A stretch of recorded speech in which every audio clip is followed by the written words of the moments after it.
In October 1998, Matthew Shepard, a 21-year-old student at the University of Wyoming, was brutally attacked and tied to a fence outside of Laramie, Wyoming.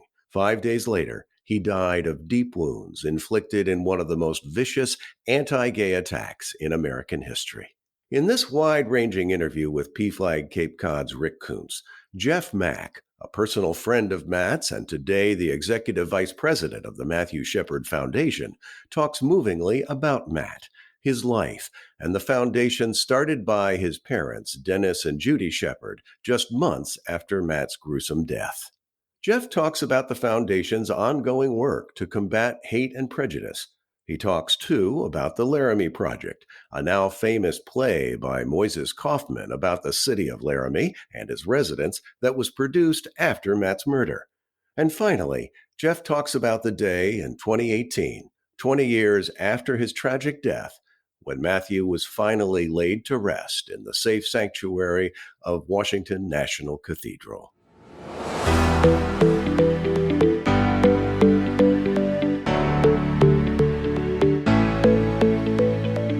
Jeff Mack, welcome to Profiles in LGBTQ+ Courage. It's wonderful to have you here today. It's a pleasure. Thank you for having me. I love being able to talk about our issues. You are executive vice president of the Matthew Shepard Foundation, named, of course, for Matthew Shepard, whose tragic story we know all too well, but which continues to be really at the center of this country's ongoing discussions about LGBTQ rights and hate crimes and just, what this society needs to do to really address issues of prejudice and bigotry. And I thought it would be nice if we could start by you talking just a little bit, Jeff, about the work of the foundation, about the things that it is doing today to celebrate and build on Matthew's legacy. Absolutely. Thank you. This is coming at a very timely moment because I just was reviewing a documentary on Matt's murder that a place in the UK is doing. And it just all comes flooding back to me. And one of the things that I have found very profound and I've finally been able to grapple with, Judy, Matt's mom, has been doing this for 23 years. And they started the foundation December 1st of the year of his death. So we're going on 23 years now. And they were receiving money from all over. They were receiving cards. They were receiving bears. That's why our gala is called Bear to Make a Difference. And Judy and Dennis decided that this money needed to go somewhere to help others. And so that this wouldn't happen to anybody else's child. And so they started the foundation almost immediately. And, the foresight that they had to do that and figuring out what they're doing. And, I've been here 7 months and I knew Matt, and seeing everything in this documentary just made all the emotions flood back to me. And one of the most profound things that I've actually come to realize it this week, because there's been times where I just feel emotionally drained by what I'm doing. And I realized that there are so many people that get to go to work and have their passion and do amazing things. And I'm one of those people, but with the underlying factor is every day, every moment, my body or my brain is thinking, I'm doing this because my friend was killed. Yes. Everyone's like, are you getting therapy? And, I'm going to, because the amount of people that will come up to us and share their stories. I think I told you when we first initially spoke that I wish I didn't have my job. It's not that I don't like my job, but the world should be a different place by now. And, we're out there trying to change hearts and minds.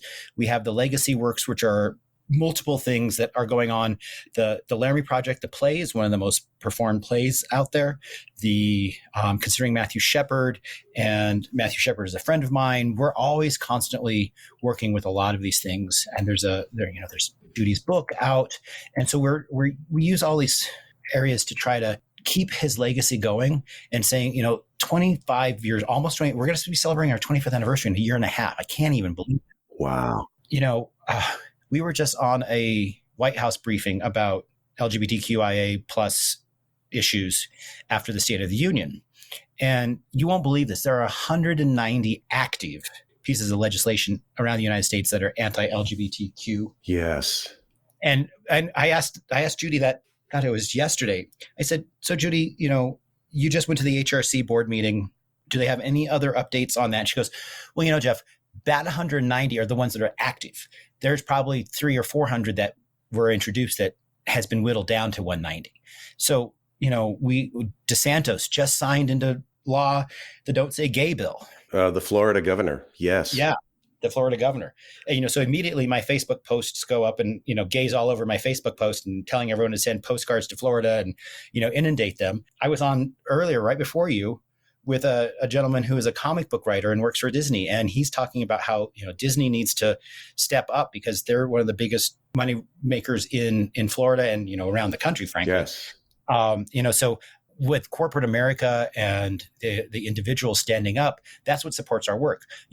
He decided to give to us when the bill initially was passed by the legislature, and got a couple of his other comic book people to give proceeds from their comic books to us. And so the fight is real. Yes, it's the battle is joined. And do you have a sense? Do you at the foundation talk about why there is such an uptick in violence towards any minority nowadays, and this hostile legislation against gay people and transgender people? Do you all have a kind of a working social theory of why now? Why all of this? I mean, it hasn't gone away, but when we had a certain administration in that was stripping the State Department of any LGBTQ outreach, the Department of Justice, any hate crimes training, all of that was just stripped away. And then the rhetoric that was out there was, if you're not us and you're different, you're bad. And, Yes. Look what the country went through in the last 4 years. Black Lives Matter, more trans women being killed, especially trans women of color being killed here and in Mexico. And I don't want to necessarily say I'm speaking on behalf of the foundation at this moment, but I'm speaking on my behalf of that rhetoric was stirred up, and it was thought to be not politically correct, so people wouldn't say it. But once you have someone in power saying it's okay to say this, it's okay to hate, then it comes out of the woodworks. So, it was there. It was festering. Yes. It even happened, I think I told you this, before that administration got in, the vice president was governor of Indiana, and he signed into law that you could discriminate against gays in your business. And that brought up something in my family where my brother basically said to me, don't you have all your rights? And, a lot of expletives and things like that of like, why do you faggots need to have more rights? And what are you doing? It's like, even, and so my brother, this was 5 years ago.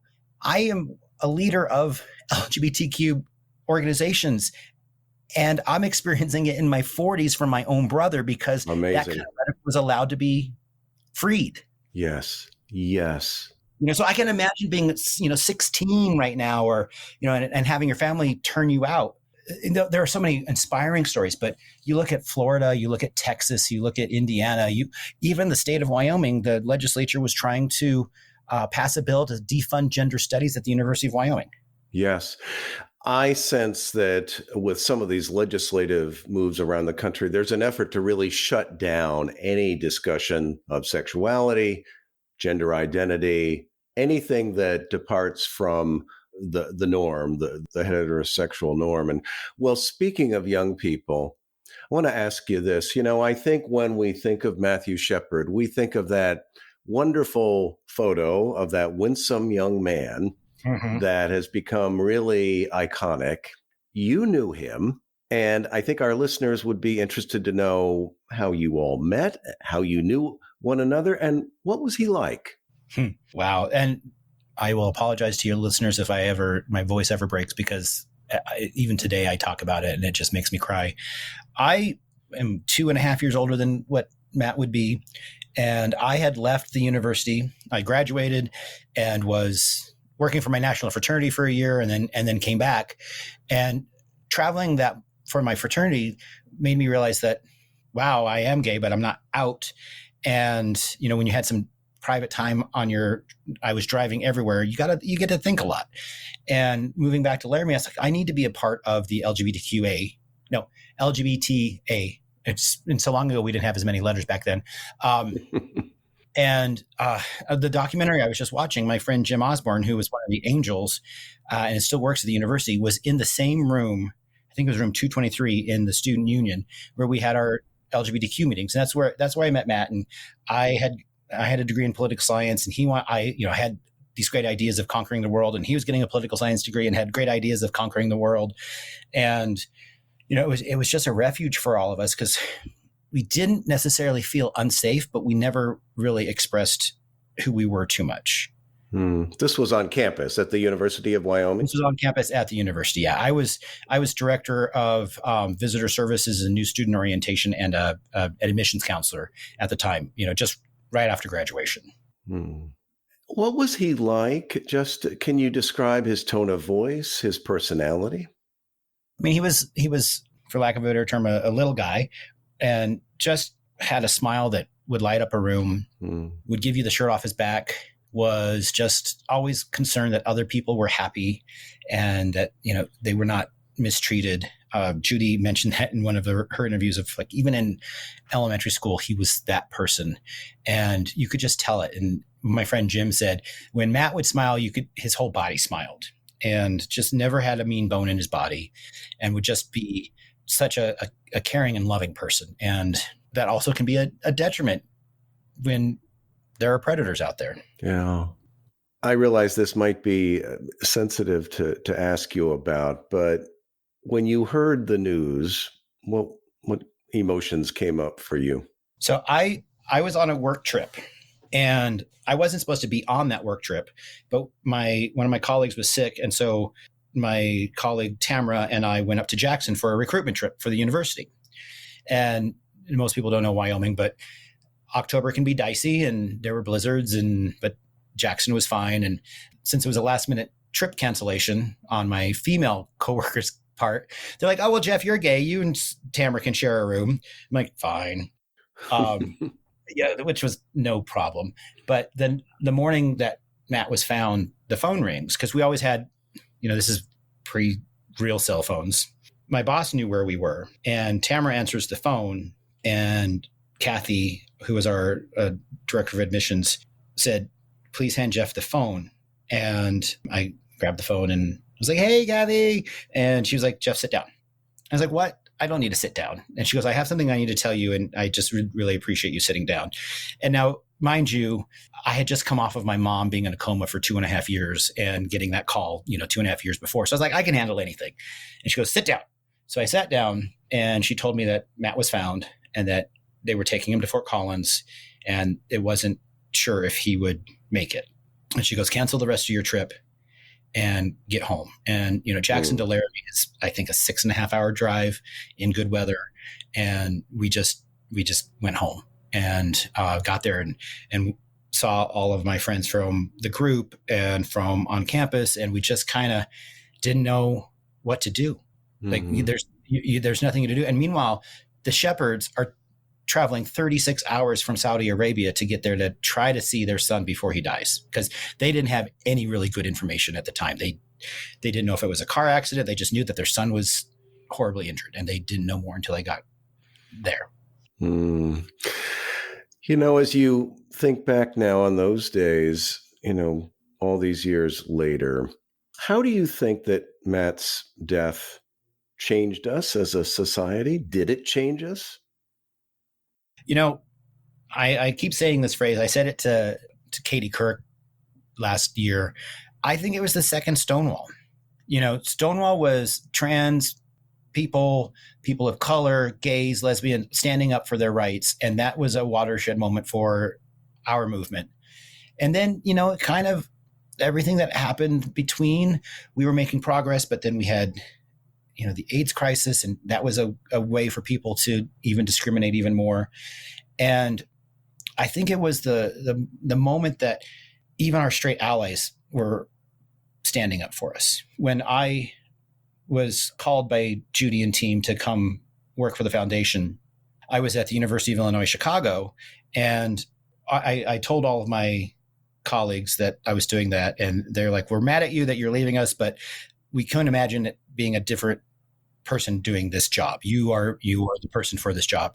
And one of the ladies called me And she said, Jeff, when Matt was killed, I was a single mom of a very young baby. And I looked at my child and I just started crying because I couldn't imagine being a parent, sending my child off to the university and having something like that happen to him. She goes, I did not know what to do. And she goes, I have done as much as I can to help support the community, because that was a moment in my life that I looked at my child and said, regardless of who you are as you grow up, I'm going to love you. And I can't imagine anyone taking your life from me. No parent should ever have to go through that. Yeah. The death of anyone, but certainly the death of a child. So difficult. Judy has been doing this forever, and she's like America's mom. And when I do meetings or conversations or interviews like this, she always checks on me afterwards. She's like, are you okay? And because she knows the emotional toll it's on me, because I've lived with it for 23 years, but I haven't lived it for 23 years. And every word that comes out of my mouth during the day is living it. And Judy's done that for 23 years, and Dennis has done that for 23 years. And a testament to those two people for being such a wonderful, loving couple. These kind of things can destroy families, and they're just the neatest family that there ever could be, and are constantly doing this just to make the world a little bit better. Well, it seems clear that they have transmuted their grief into so much good. And I wanted to ask you about that. Among other things, the foundation helped to pioneer the country's first federal hate crimes legislation with the passing of the Matthew Shepard and James Byrd Hate Crimes Prevention Act of 2009. You also, as a foundation, are involved in training law enforcement officers. Can you talk a little bit about the significance of that legislation? Because I think people sort of, they don't pick up the subtleties of why it was so significant. Well, before that legislation, there were variations of hate crime laws, but none including LGBTQ people. And that was a moment where it gave us the opportunity to be able to prosecute in a way that would hopefully act also as a deterrent to people acting out like this. We're seeing a lot of people still doing it, but it was that first moment where we were able to say, there's federal legislation. This is a very important moment in the history of LGBTQIA plus people. And when they offered me to come work for them, Judy said, can we have you here by September 1st? Because we have a FBI training in Philly. And I had never been to one and was very excited to see how it went. And the Department of Justice is really working to make these type of hate crimes a very important and top priority for them.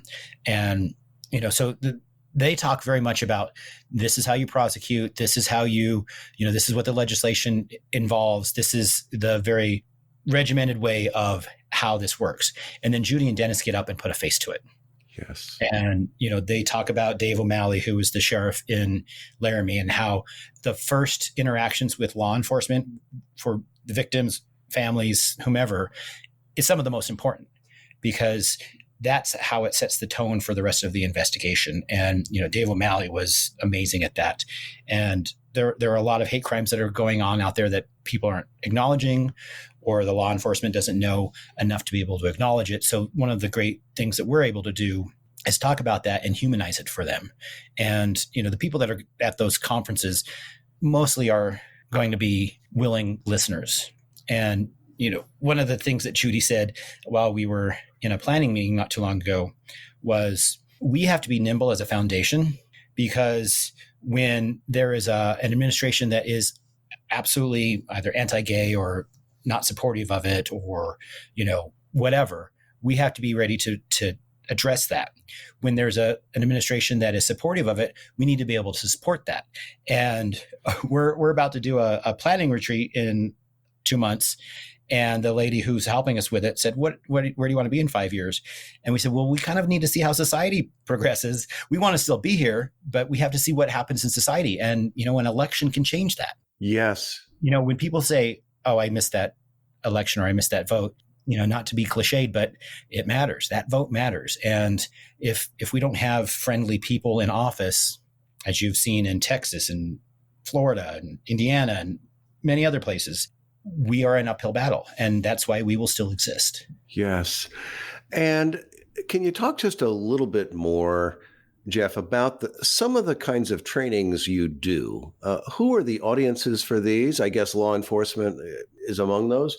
But where do you do these, and to whom do you deliver these trainings?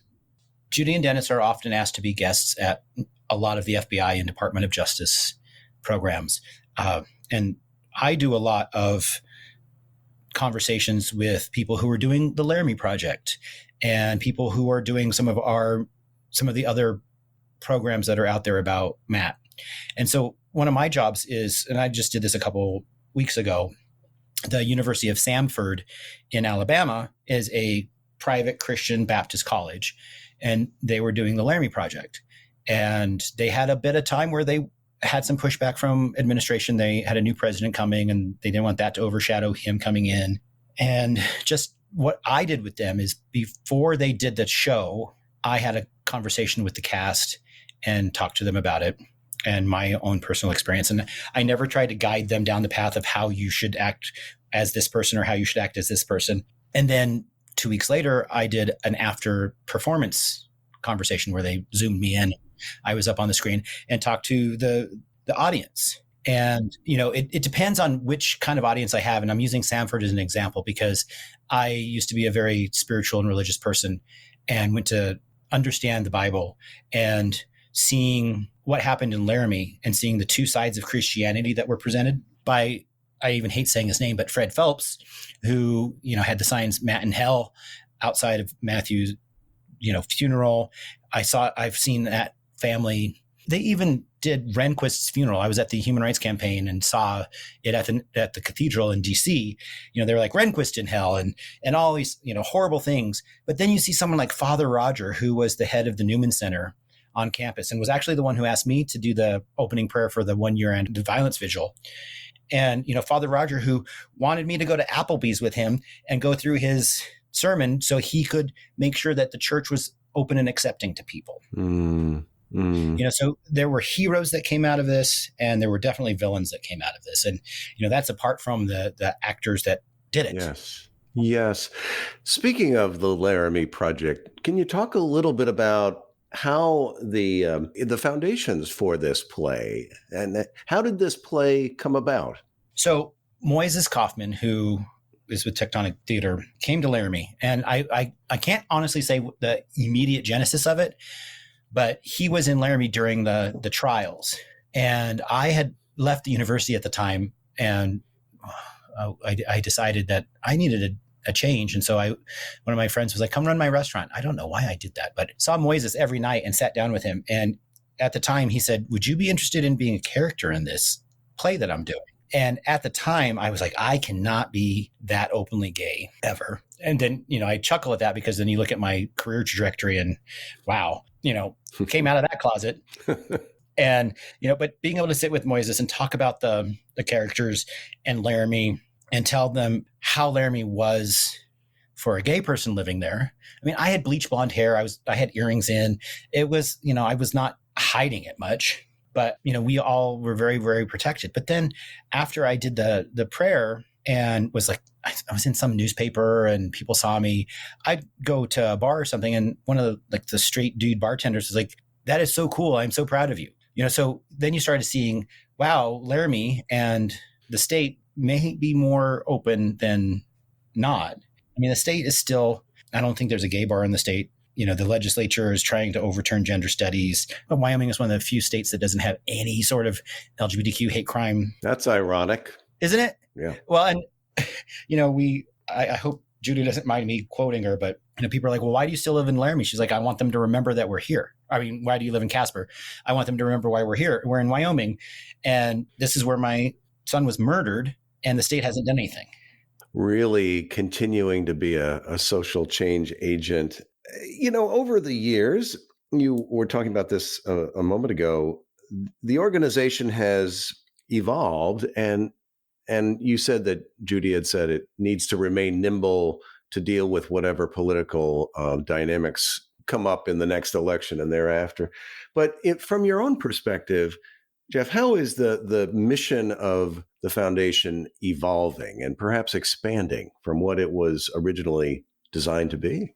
at the beginning, it was a reaction to a tragedy, and now it is a flag bearer of anti-hate and equality.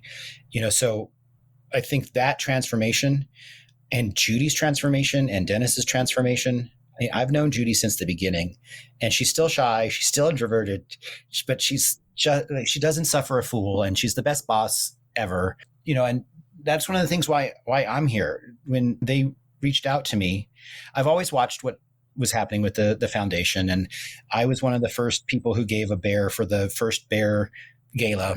I was drag queen back in the day, and used to write a gossip column. And, so Judy said she didn't think that they were ever going to have the trifecta of someone that knew Matt, someone that knows fundraising, and someone that can lead an organization. And one of my goals is to set this place up for great stability. And going into our 25th anniversary, I want to create an endowment, and I want to make sure that we can be nimble. And, what are we going to do in 5 years?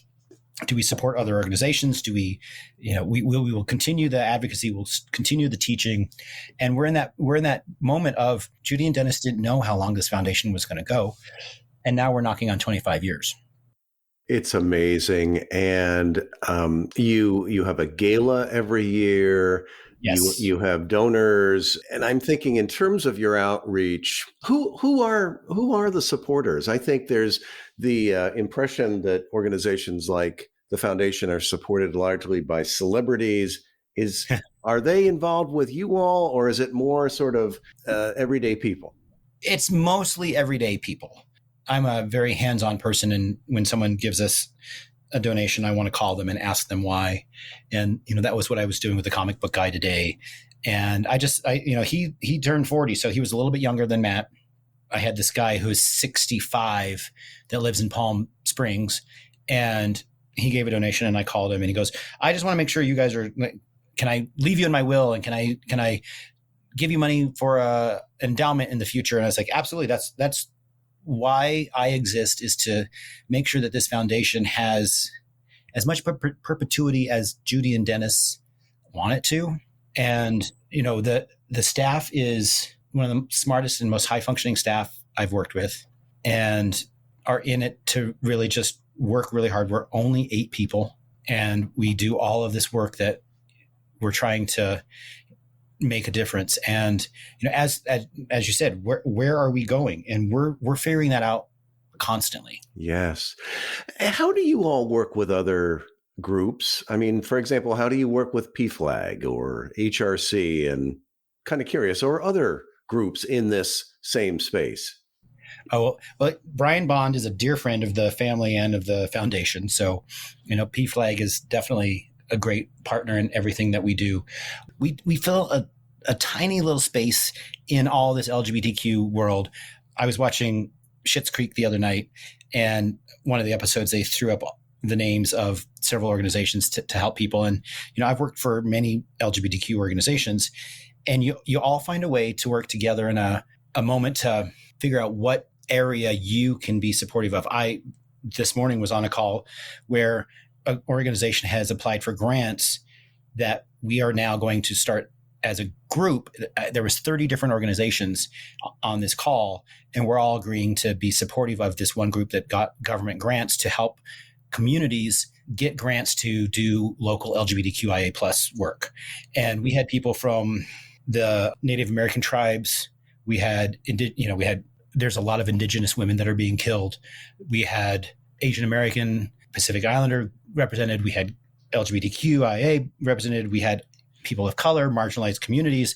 So people are now starting to realize that it's not only just one group that needs to address all of these things. And so we all kind of fit in this mosaic looking puzzle to help each other and bring our expertise from our areas to try to combat this. Yes. Jeff, just a couple more questions. I think PFLAG, of course, the Parents and Friends of Lesbians and Gays, founded many years ago now, increasingly serves the needs of a wider and more diverse sexual and gender community, of course, transgender people, non-binary. And I know you all are focused in your training and your outreach and advocacy in those areas as well. As a man now in his 40s, and as you look at young people who are growing up, what's your advice to them about how to navigate this really challenging time where we're making progress socially, but it's in fits and starts, and there's still a lot of backlash? And a young person who identifies as LGBTQ+, what's your advice to them, your perspective that you would share with them? Sometimes I watch news stories and things that I read, and I feel, wow, the courage of some of these people to be able to come out at certain ages. My dean at my last job, her son is 13 and is trans. And fortunately, that person lives in Chicago, not Miami, or no, not Miami, not Florida, not, Texas. And my dean's assistant said after the pandemic that her young little son wanted to wear tutus and pink to school. And she goes, what do I do? And we both said, sit down and have a conversation with him and say, some people might not appreciate that you're wearing this, but you be you. And I was so terrified to come out so many years ago that I thought, it was going to be the end of the world. And the strength that these young people have these days. I worked for the Point Foundation for a while and saw a lot of people coming through who had been kicked out by their families, and we were helping them get into college. And so it's almost been every job that I have, I wish I didn't have to have, because we shouldn't have to be doing that. People should not be turned out because of their gender identity or their sexual orientation or anything like that. So, there's a lot of resources for these young people, and I just hope that they can see it and use it, but also speak out and be strong about it. Organizations like PFLAG, Trevor, HRC, us, there's a myriad of them that are out there that are there to help. Well, I want to wrap by asking you about what took place a few years ago now when Matt, or Matty, you said he was known as Matty back in school. His remains were interred at Washington National Cathedral. And talk about that and the import and sort of the impact of that experience for all of you at the foundation. Well, so, I've been with the foundation for almost 7 months now, and I was living in DC at the time. And Judy emailed me and said, would you come be our guest for this? And I said, absolutely. And then also for the placing of the nameplate. That cathedral was at capacity. And Judith Light and I shared a tissue. I've known her from my time at Point Foundation. There are some wonderful celebrities that are out there that are supporting us. Cyndi Lauper's been great. Judith has been great. So many, Hillary Rosen, others. When Bishop Robinson walked Matt's ashes down the cathedral, I and everybody just gasped, because we knew that he was in Judy and Dennis's house for all of that time, because they didn't want to put him in a cemetery or someplace where his resting place could be defiled, because there's people out there that would do that. And, that was just heartbreaking. And seeing that he's in a place where people can come do a pilgrimage, and we do something every year with the cathedral on his birthday, which is December 1st. And we were there this last year in St. Joseph's. There's this little space downstairs. And I think we were there from like 10 to 5 until the service happened upstairs. And seeing the people just come in, and the graciousness of Judy and Dennis in welcoming them and listening to their stories and absorbing their grief. I had a mom from Puerto Rico come and give me a hug. And she said, my stepson is gay, but he just told the family that he has HIV, and people won't eat off the same plate as him and don't want to be in the same room. She goes, what do I do? And I said, you need to do some education, and you just need to love him. Just love him. And, let him know that he has someone there that loves him and will share a fork with him or, drink after him. I mean, people haven't done that since the 80s. Yeah. So Matt being in the cathedral shows that there are really, really good sides to religion and inclusivity. And the National Cathedral has been amazing in everything that they have done for us and for Matt and for the family. And also being able to show that any faith can come there and experience the pilgrimage to Matt. And we called it Reflect, Resolve, and I'm going to forget the third R, remember, reflect, and resolve. And so basically we're using him being at the cathedral as a call to people to say, acknowledge that he's here. Remember what his life and death mean. But if that's all you do, you need to resolve to do something to make a change. Jeff Mack, thank you for taking time to talk with me today for Profiles in LGBTQ plus Courage. Truly a legacy here for all of us to remember. Thank you. My pleasure. Thank you for listening to today's interview. Founded in 1973, PFLAG is the first and largest organization for lesbian, gay, bisexual, transgender, and queer people and their parents, families, friends, and allies. We have over 400 chapters and more than 200,000 members and supporters nationwide. Our members come from every generation and live in cities, small towns, and rural areas across the United States. PFLAG is committed to creating a world where diversity is celebrated and all people are respected, valued, and affirmed. For more information about PFLAG, explore the rest of this website or visit PFLAG National at pflag.org.